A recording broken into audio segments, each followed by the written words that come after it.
আসসালামু আলাইকুম ওয়া রাহমাতুল্লাহি ওয়া বারাকাতু। কায়মার রান্নাঘরে আপনাদের স্বাগতম। বন্ধুরা, আজকের রেসিপি করছি ফুড হেলথ ড্রিঙ্কস। রেসিপিটি ভালো লাগলে একটি লাইক, শেয়ার, কমেন্ট আর সাবস্ক্রাইব করতে ভুলবেন না। পাশে থাকা বেল আইকনটি ক্লিক করে দেবেন, তাতে নোটিফিকেশন পৌঁছে যাবে আপনাদের কাছে। আসুন তাহলে শুরু করা যাক। আমি এখানে 4 ভাগের 1 ভাগ পেঁপে নিয়ে নিচ্ছি। পেঁপেতে আছে ভিটামিন এ, যা চোখের জন্য অনেক উপকার। পেঁপেতে আছে calcium, potassium, antioxidant, mineral, vitamin রয়েছে।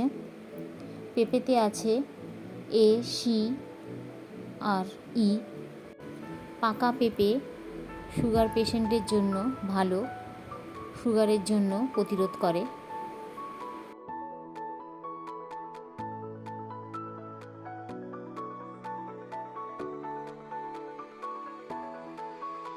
এখানে আমি 2টো কলা নিয়ে নেব।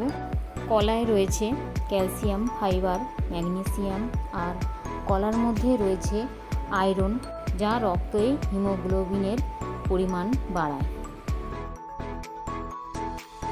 এখানে আমি একটা আপেল নিয়েছি। আপেলে ক্যান্সার প্রতিরোধ করে। খোসাযুক্ত আপেল যে কোনো টিউমার বৃদ্ধি ঝুঁকি কমাতে সাহায্য করে। এখানে আমি মিক্সার জার নিয়েছি। সব ফল আমি কেটে নিয়েছি। আমি পেঁপে দিয়ে দিচ্ছি, আপেল দিয়ে দিচ্ছি মিক্সার জারে, কেটে রাখা কলা দিয়ে দিচ্ছি।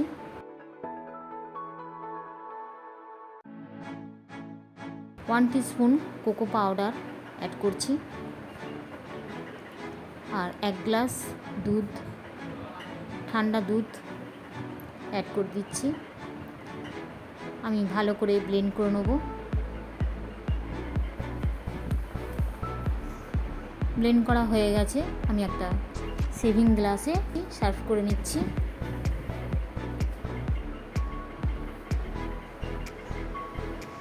এর উপরটায় আমি কোকো পাউডার ছাঁকনির সাহায্যে চেলে নিচ্ছি, ডেকোরেশনের জন্য দেখতে সুন্দর লাগবে, খেতেও ভারী টেস্টি।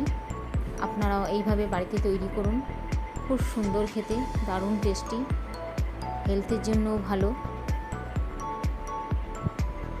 বন্ধুরা, আমার রেসিপিটি কেমন হয়েছে কমেন্টে জানাবেন। ভালো লাগলে একটি লাইক, শেয়ার, সাবস্ক্রাইব করতে ভুলবেন না আমার চ্যানেলটাকে।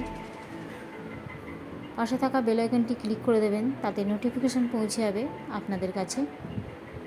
চলে আসবো নতুন একটা রেসিপি নিয়ে। ততক্ষণ পর্যন্ত আল্লাহ হাফিজ। ভালো থাকবেন, সুস্থ থাকবেন।